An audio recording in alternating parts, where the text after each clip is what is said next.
सबके लिए समान कानून इस समय की आवश्यकता है। अचानक से वो बिल लाएंगे और हमें बोलेंगे हाथ ऊपर करो, ये करो। ये तो ठीक है जो दोनों को बराबर मिले। सही है, ये कानून बढ़िया आ रहा। ये बताइए कि अगर मर्द को जरूरत है दूसरी शादी की तो वो क्या करे? कुछ न कुछ तब्दीली आनी चाहिए समय के हिसाब से। जब कोई चीज़ अभी उसका आई नहीं है तो अपने आप से अंदाज कैसे लगा रहे हैं? जो सच्चा मुसलमान होगा, कोई भी कानून आ जाए, हम अपने इस्लामी कानून के मुताबिक काम करेंगे। यूनिफॉर्म सिविल कोड की बात की, वो आज देश की जरूरत है। आवश्यकता नहीं है इसकी।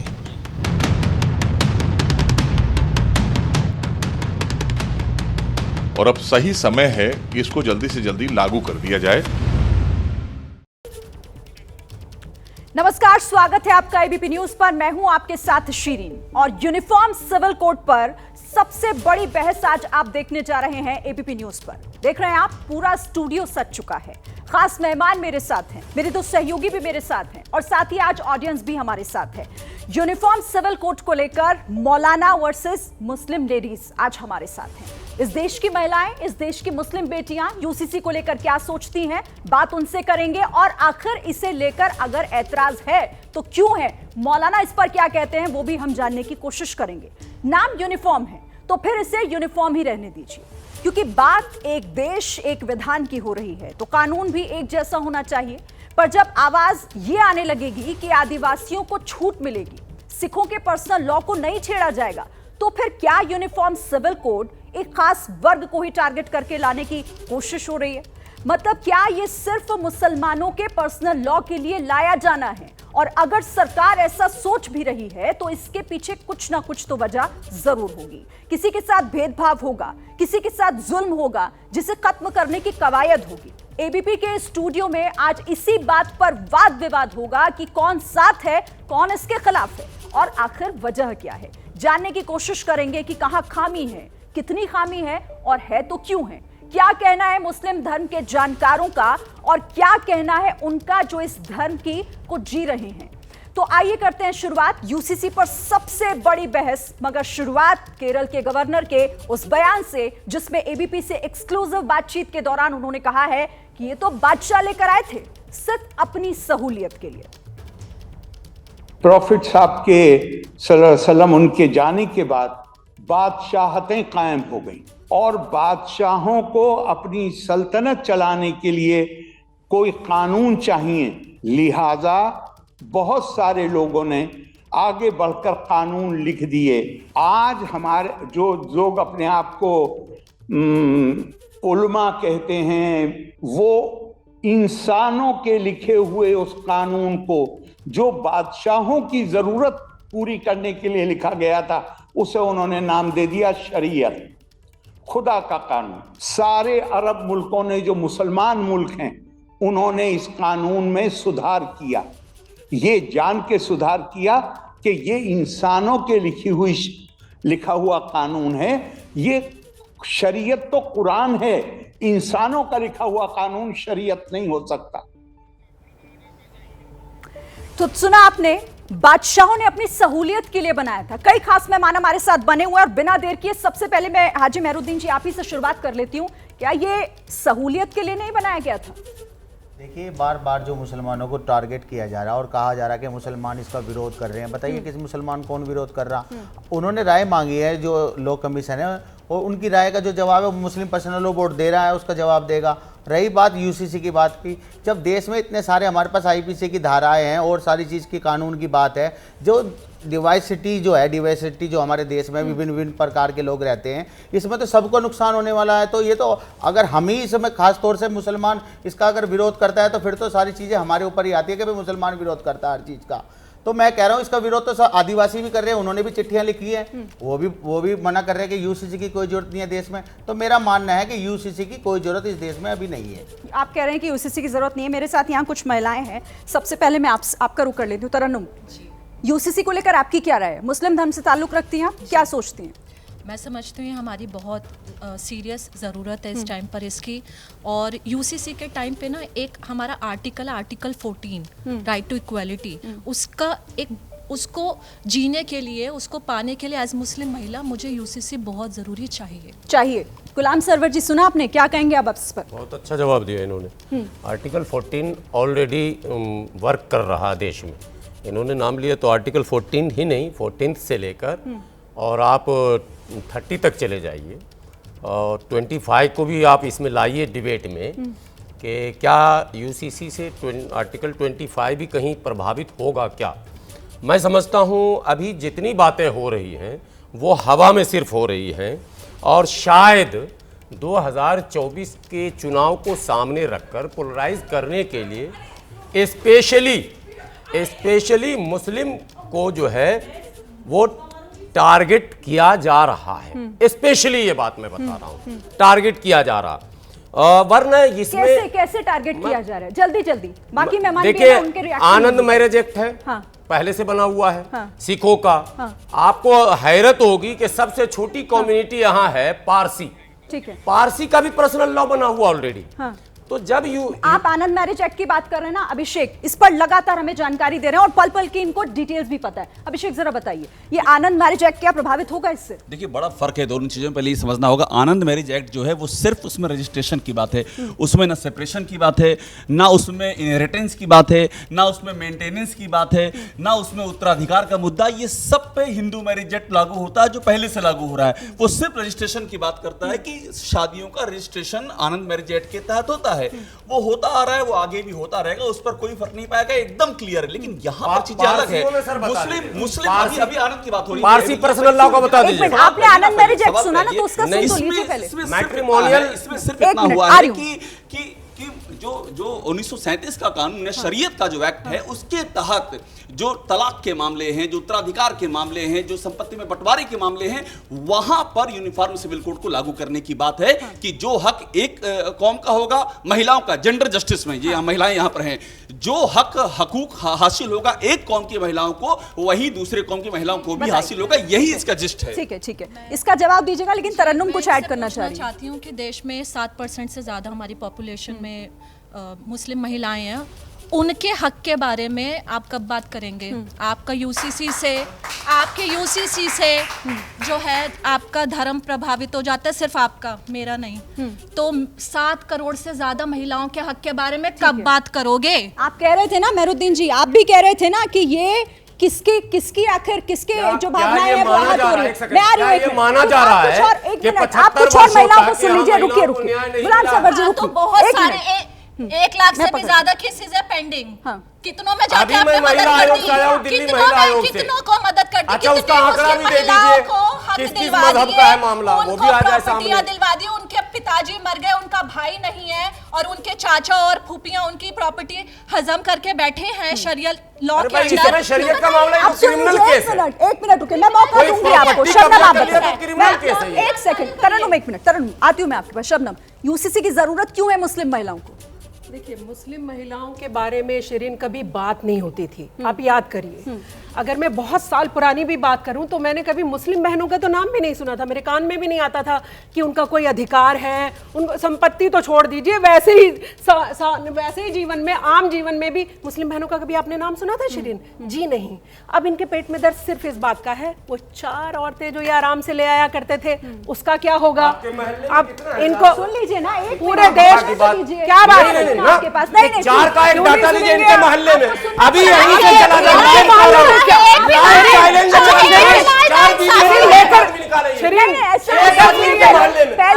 गलत नहीं, करेक्ट कीजिए। इनके मोहल्ले में मैं चलने के लिए तैयार हूँ, मैं चलना चाहता हूँ। मैं आऊंगी। 4 बीवी वाला एक मुसलमान हमको दिखाइए ना, यही दिक्कत है आप लोगों की। पहले सुनिए तो सही है। नहीं, सुनना पड़ेगा। नहीं, इस एजेंडे को कैसे हम चलेंगे? गुलाम सरवर जी, आप तो डिबेट में हमेशा आते हैं। एक सेकंड, हमको 4 बीवी वाला एक मुसलमान मिल जाइए।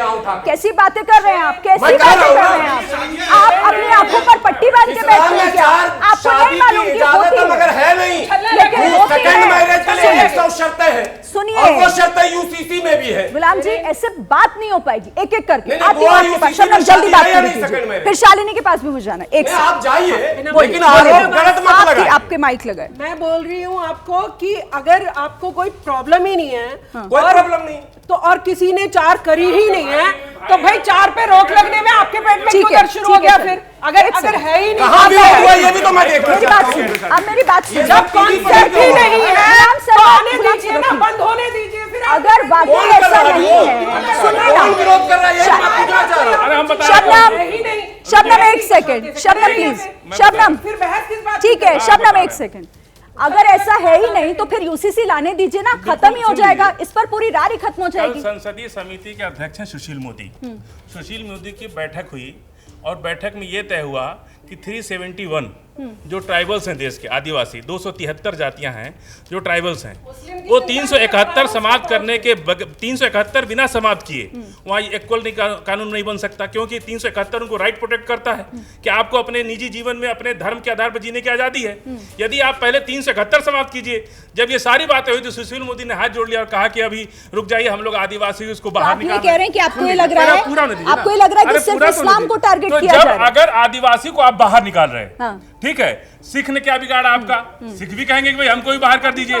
भगवत मान ने कहा कि हम नहीं सीसी लाएंगे, जगन रेड्डी ने कह दिया कि हम नहीं लाएंगे। अगर सारे लोग, यही तो है ना कि अभी सुन लीजिए, जब सारे लोग सबको छोड़ दीजिए, मुझे ये बताइए, ये कौन है? ये लोग कौन है? ये लोग कौन है?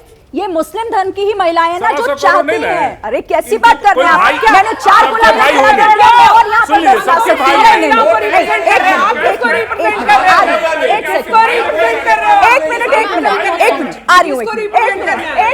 एक अभिषेक से मेरा सवाल है, सुन लीजिए एक सेकंड। फाजिल जी एक मिनट। अभिषेक आप ये क्लियर करिए, जो सवाल यहाँ पर कह रहे हैं कि क्या सिर्फ इस्लाम धर्म को टारगेट किया जा रहा है? देखिए मेरी बात सुनिए, ऐसा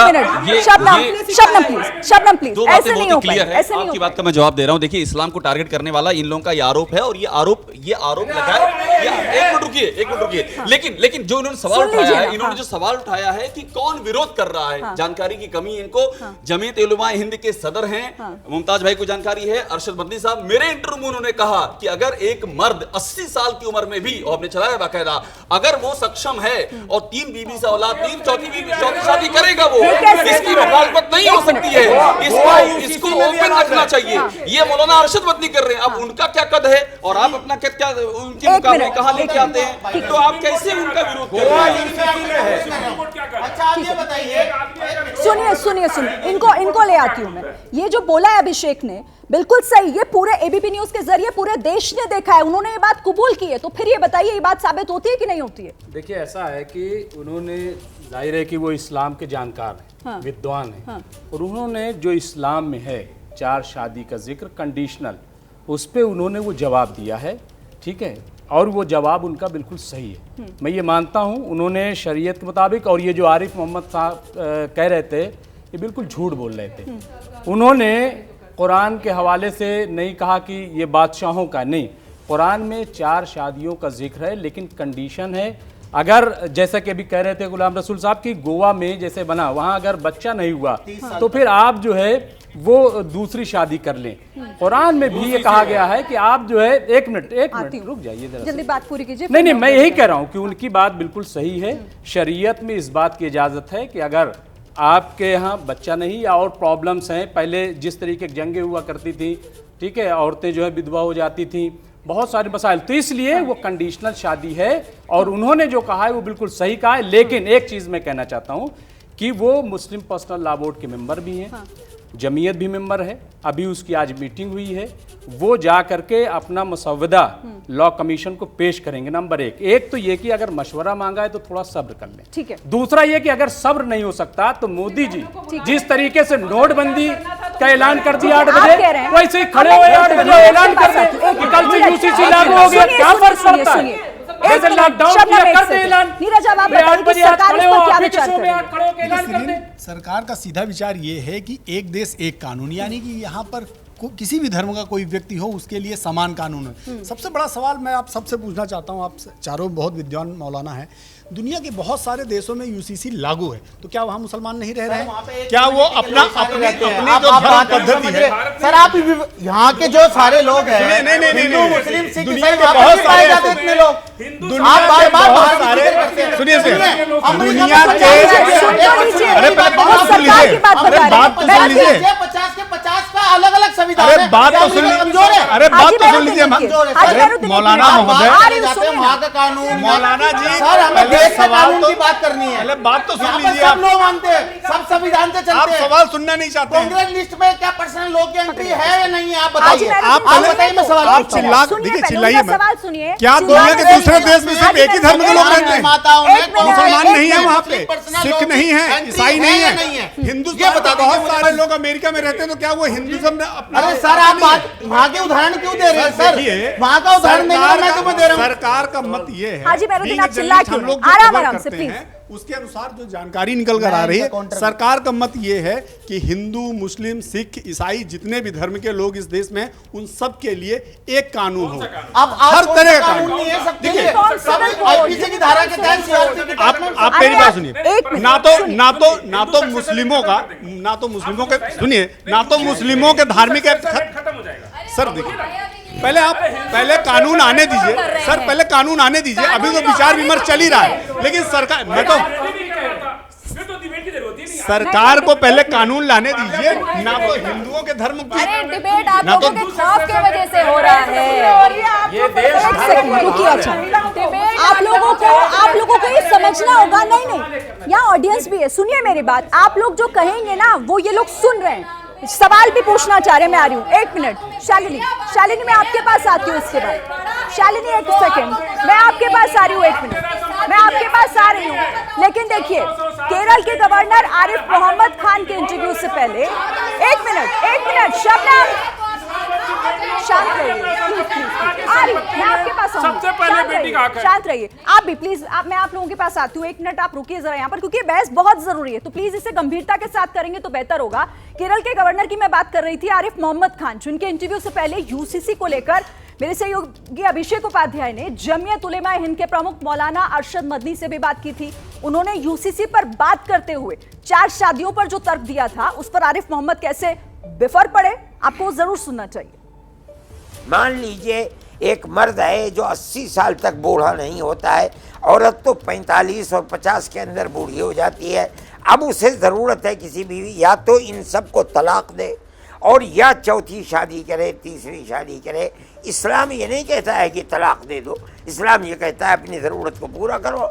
आप एक दरवाजे को बंद करके कोई खैर का पहलू नहीं उसके अंदर रखते हैं, वो दरवाज़ा बंद हो जाएगा। लाख में से 2-4 आदमियों की ज़रूरतों को आप दरवाजे को बंद कर देंगे, ये कोई अच्छी बात नहीं है। ये बताइए कि अगर मर्द को ज़रूरत है दूसरी शादी की तो वो क्या करे? औलाद नहीं होती इस बीवी से, अब बताइए क्या करे?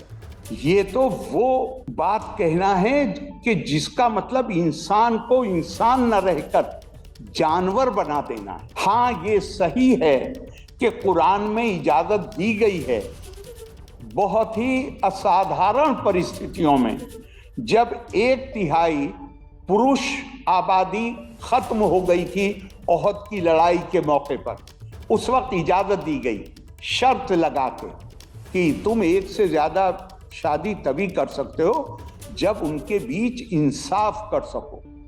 और फिर आगे बढ़ के आयत में कह दिया कि ये बात किसी भी इंसान की क्षमता के बाहर है कि वो 2 बीवियों के बीच में इंसाफ कर सके। पर जो कंडीशनल परमिशन थी उसको तो इन्होंने कानून बना लिया। और जहां पे कुरान कह रहा है शादी उससे करो जिसकी पहले शादी, जो शादीशुदा ना हो पहले से, उसको इन्होंने इग्नोर कर दिया। तो अरशद मदनी और आपने आरिफ खान का भी ये पूरा तर्क सुना। इन तर्कों पर आगे हम बात करेंगे, सवाल भी पूछेंगे, बहस में हम आगे बढ़े और ऑडियंस के कुछ सवाल भी हम लेंगे। लेकिन उससे पहले एक बड़ी खबर आपको बता दूं, यूसीसी पर all India personal law board की बैठक, जिसमें करीब 250 लोग एक साथ इस बैठक में शामिल हुए। एआईएम पीएलबी का फैसला है, यूसीसी का विरोध करेंगे। All India Muslim personal law board का कहना है कि इस कानून की देश को जरूरत नहीं है। 5 साल पहले भी इस पर चर्चा हुई थी, जिस पर 21वें लॉ कमीशन ने कहा था कि मुल्क को इसकी जरूरत नहीं है। तो बड़ी खबर इस वक्त की, और इसी से जुड़ी एक और जानकारी भी आपको दे दें कि यूसीसी पर लॉ कमीशन को 2 ड्राफ्ट दिए जाएंगे। मुस्लिम पर्सनल लॉ बोर्ड सौंपेगा ये ड्राफ्ट, जमीयत उलेमा हिंद भी सौंपेगा ड्राफ्ट। मौलाना अरशद मदनी की अगुवाई वाली जमीयत अपने वकीलों से सलाह मशविरा करके ड्राफ्ट सौंपेगी। तो 2 अलग अलग ड्राफ्ट जो है वो लॉ कमीशन को सौंपे जाएंगे। इस वक्त की ये बड़ी खबर है, मदनी की अगुवाई वाली जमीयत ने भी इसकी पूरी तैयारी कर ली है और इसका विरोध किया जाएगा। All India Muslim personal law board ने ये साफ कर दिया। बहरहाल तो चलिए, इस पर जो भी अपडेट होगा आगे आपको दिखाएंगे। लेकिन अब चर्चा में आगे बढ़ते हुए मैं अपने ऑडियंस के पास आती हूँ, और जो भी सवाल करना चाहते हैं आप खड़े हो जाइए। नाम आपका और सवाल क्या है? मेरा नाम अंकित तिवारी है और मेरा सवाल मौलाना साहब से है। मौलाना साहब, आपसे 2 नंबर। हाँ। विश्व का सबसे बड़ा लोकतांत्रिक देश है भारत, और यह देश संविधान से चलेगा, शरियत से नहीं चलेगा। और संविधान का आर्टिकल 44 कहता है कि इस देश में यूसीसी लागू होना चाहिए। और आपको डर इसलिए लग रहा है क्योंकि यूसीसी आने से हमको डर नहीं लग रहा। नहीं, यूसीसी आने से जो हलाला जैसा कुप्रथा है और बहु विवाह जैसा कुप्रथा है और महिलाओं को समान अधिकार का बात है, वो आ जाएगा और आपका दुकान बंद हो। ठीक है, मतलब ये कि ये कहना चाह रहे हैं कि महिलाओं के अधिकार जो हैं वो अगर उन्हें मिलने लगेंगे तो उससे दिक्कत होगी। एक सेकंड आपको बोले दिए बीच में। तो सबसे पहले आपकी जानकारी में बता दूं, स्वर्गीय हो गए रामविलास पासवान, जिनकी पहली पत्नी बाल बच्चे वाली है, जिंदा है अभी, पहले घर से बच्चा भी था, फिर भी उन्होंने एक सेकंड पर जब सच बात आई नहीं, उन्होंने जबरन दूसरी शादी कर ली अय्याशी के लिए। अरे पूरी बात कर रहे दोस्त, हरमिंदर ने अय्याशी के लिए दूसरी शादी कर ली। एक दिन मुसलमान हो गया, दूसरे दिन हिंदू हो गया, कोई कार्रवाई नहीं हुई। इस्लाम में शादी की इजाजत आपके मुझसे इस तरह की बातें कैसे नहीं शोभा देती? रामविलास पासवान ने किस कानून के तहत शादी किया था? कौन डर रहा है, कहां डर रहा है? एक मिनट, अब अभी के सवाल का जवाब ये बताना जरूरी होता। पहली बात, हलाला के बारे में जितनी बातें आपने सुनी है वो सारी बातें गैर शरई, गैर इस्लामी हैं। वो अगर कहीं भी राज थी तो वो गलत था, और अगर कानूनन रुका है तो हम देश के संविधान बनाने वालों को धन्यवाद देते हैं ना। तो फिर आप यूसीसी बनने दीजिए ना, जब ये सारी कुरीतियां हैं तो फिर दिक्कत क्या है? एक और सवाल ले लेते हैं यहाँ पर। नाम बताइए। सवाल नाम है, इन्हीं से दोबारा फिर सवाल है। ये मैं 30 सेकंड चाहिएगा। ये मैं नहीं कह रहा हूँ सर, केरल हाई कोर्ट ने कहा है कि इस्लाम पर पॉक्सो एक्ट जो सबसे संगीन धारा है लागू होनी चाहिए। आपके कानून में क्या कहा है? कहां कहा? सवाल पूछो, सवाल जल्दी।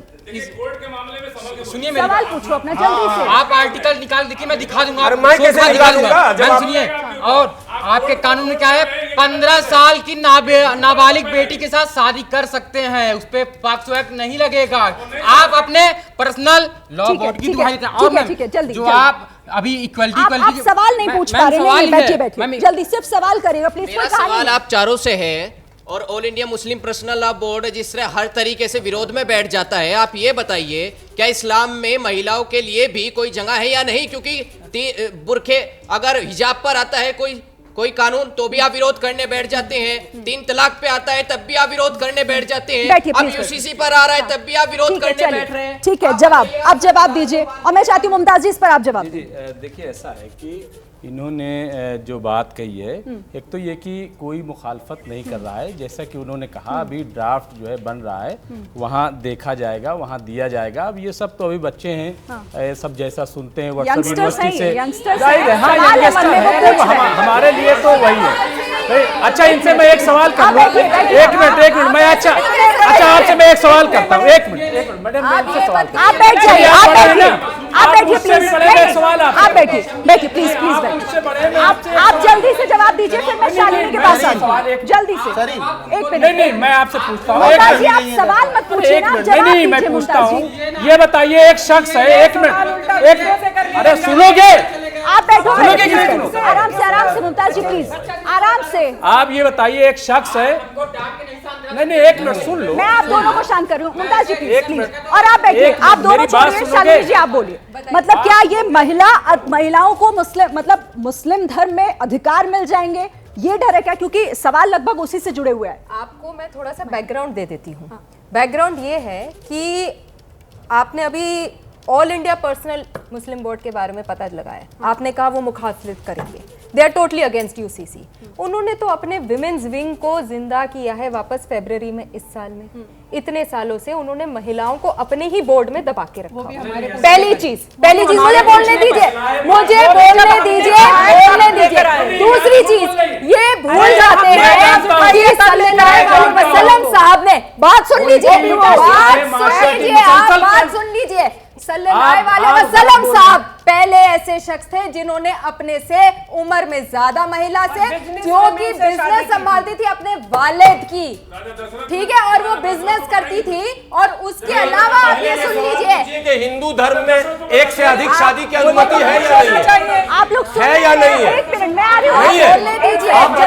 ये तो ये चाहते हैं कि इनके घर की बेटियां और बहुएं बुर्का पहन के, हिजाब पहन के घर में बैठी रहे। ठीक है, एक मिनट, हम लोग दूसरे धर्म का नाम नहीं लेते। अगर दूसरे धर्मों की किताब को पढ़ना शुरू पैगंबर हो तो हंगामा भगवान हो, उन पर कभी भी पर्सनल अटैक किसी को नहीं करना चाहिए। ये हमारी अपनी पर्सनल, अगर हम गुनाह करते हैं, ये मेरी पर्सनल कैपेसिटी, अल्लाह हमसे पूछेगा, सजा हमको मिलेगी, हमारे गुनाह की सजा इनको नहीं मिलेगी। पर्सनल कैपेसिटी पर कोई अच्छा काम करता है उसको जन्नत में जगह मिलेगी, कोई बुरा काम करता है उसको जहन्नम मिलेगी। पर्सनल, लेकिन हम कोई मुसलमान ये नहीं कह सकता कि दूसरा मुसलमान जहन्नम में जाएगा, ये अधिकार नहीं है उसको। ये तो कह सकता है ना, वो मुस्लिम होने के साथ साथ ये तो कह सकती है ना कि सुधारों की बात हो रही है तो कम से कम क्या सुधार? भाई साहब ने कहा, सुन लीजिए, हिजाब पर, हिजाब के खिलाफ लड़की गई कोर्ट में, कोई आदमी नहीं गया। जो लड़कियां हिजाब लगाना चाह रही थी वो अदालत गई, फिर उस पर विरोध किस बात का? लेकिन ये महिलाएं आप गलत मोड़ मत दीजिए, आप गलत मोड़ मत दीजिए इसे। शालिनी बिल्कुल भी पेशेंस नहीं है आप में।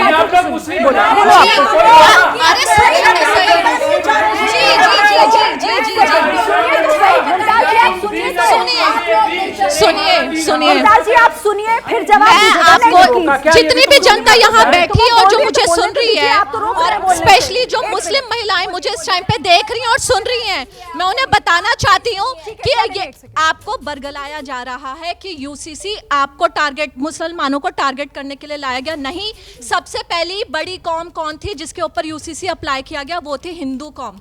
उनके अपने अलग अलग कानून थे। सती प्रथा किसने हटाया? सती प्रथा के भी अगेंस्ट में लोग खड़े थे, वो कहते थे हम जलाएंगे अपनी पत्नियों को। सबसे ज्यादा और चाइल्ड मैरिज एक्ट हटाने वाली कौम कौन सी थी? शारदा एक्ट लाने वाली कौन सी कौम थी? उन्होंने अपनी कौम को सुधारा, उन्होंने अपनी बच्चियों को जलने से बचाया, उन्होंने अपनी बीवियों को बराबर का हक दिया, उन्होंने अपनी बच्चियों को बराबर का हक दिया। हमें 1 से लेके 10वां हिस्सा दिया जाएगा।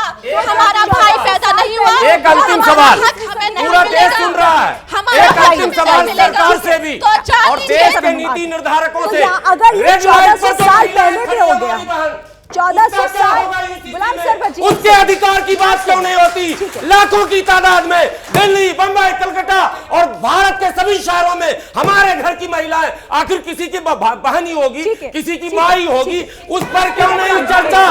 उसका अधिकार क्यों नहीं मिलेगा? उसको भी अधिकार शराबबंदी क्यों नहीं होगी? शराबबंदी दिलाने की बात होनी चाहिए, उस पर कानून होना चाहिए, उस पर पाबंदी लगनी चाहिए, बात नहीं हो पाएगी। क्या हो गया? आराम से, लाखों महिलाओं की बात नहीं कर रहा कोई। ओके, मुझे अभिषेक के पास जाना है। न घर है, न द्वार है, न माँ है, न बाप है, लावारिस पड़े हुए हैं। मैं भी तो महिला हूँ ना, मेरी बात सुन लीजिए ना। अरे वो मेरी बहन नहीं है क्या? मैं भी, वो भारत की बेटी नहीं है क्या? शांत रहिए 1 सेकंड। अभिषेक, 10 लाख से ज्यादा तादाद है। क्या हो गया? यूसीसी में उसका भी जिक्र किया जाए। अब तो all India Muslim personal law board ने कह दिया है कि पूरी तरह खुलकर विरोध करें। कैसे आगे महिला वहां खड़ी है, मुस्लिम पर्सनल बोर्ड ने क्लियर कह दिया है आपको अधिकार चाहिए, उनको नहीं चाहिए। अब बात सुनिएगा, सुन लीजिए, बात हो रही है, सुनिए। क्या है कि all India Muslim personal law board ने एकदम क्लियर कहा है। और देखिए एक बड़ी बात उन्होंने कही है, अरशद बंदी, मौलाना अरशद बंदी साहब, वो वाइस प्रेसिडेंट भी रहे हैं, और उन्होंने एक बड़ी बात हमारे इंटरव्यू का, उन्होंने कहा कि हम सड़क पर उतरकर एहतजाज नहीं करेंगे। जो ये लोग तर्क दे रहे थे कि हम ही क्यों विरोध करें, उनका ये कहना है कि विरोध तो ट्राइबल भी करेंगे, विरोध तो हिंदू में भी होगा, उनकी भी बहुत सारी परंपराएं हैं, विरोध तो ईसाइयों में भी होगा, सिखों में भी होगा। तो उनका यही कहना है कि वो इसका सड़क पर उतरकर एहतजाज नहीं करेंगे, वो अपना ड्राफ्ट सौंप देंगे और उस ड्राफ्ट पर वो उम्मीद करेंगे कि लॉ कमीशन विचार करे। मुद्दा यही है। अब यहाँ बस एक चीज है, जो ये तमाम सारे तर्क दिए जा रहे हैं कि हिंदुओं में ऐसा होता है, सिखों में ऐसा होता है, ये होता है, तो ठीक है ना, उन सबको विरोध करने दीजिए। यही तो मुद्दा हो रहा है। आप इतना जबरदस्त विरोध जो यहाँ कर रहे हैं, तो ये लग रहा है कि आपके खिलाफ है। सिर्फ मुद्दा ही चेंज हो रहा है, लग रहा है कि आपके खिलाफ आ रहा है। अब मैं नीरज से बात करना चाहती हूँ। नीरज, अब ये बताइए, अब सरकार की राह आसान तो नहीं लग रही है अगर इस तरीके से विरोध होता है तो? श्रीन, देखिए, सरकार किसी की राह कठिन या आसान करने के काम नहीं कर रही। सरकार एक कानून लाना चाहती है जो हर नागरिक को समान अधिकार दे, चाहे वो मुस्लिम महिला हो, हिंदू महिला हो, सिख महिला हो, या कोई भी पुरुष हो, या कोई भी व्यक्ति हो। सरकार का मोटिव ये है कि अगर गुलाम अब्बास कहीं कोई है, उनके लिए जो कानून लागू हो वो नीरज पांडे के लिए भी कानून लागू हो, ये सरकार चाहती है। सरकार ने इसीलिए तो ड्राफ्ट आना बाकी है ना। एक मिनट, सरकार ने इसीलिए कहा कि 14 जुलाई तक अपने सारे सुझाव लॉ कमीशन को दे दीजिए। देखिए, आपने सुझाव दिया कि नहीं? आपने अपना सुझाव दिया कि नहीं? तो जो आपका सुझाव है, मुझे वाइंड अप करना है। अगर सही होगा तो। आप लोगों ने शोर इतना मचाया कि इसमें चर्चा से ज्यादा हल्ला और हंगामा बहुत हो गया। बेहतर होता वक्त इतना ही था। शबनम जी, माफी के साथ आगे आपसे सवाल और जवाब नहीं कर पाऊंगी, लेकिन इस चर्चा में फिलहाल इतना ही। लेकिन यूसीसी को लेकर लगातार जो भी जानकारी जो देश को जाननी जरूरी है, एबीपी न्यूज पर आगे भी जारी रहेगी। फिलहाल आप सभी खास मेहमानों का बहुत बहुत धन्यवाद हमारे साथ यहाँ आने के लिए, जुड़ने के लिए।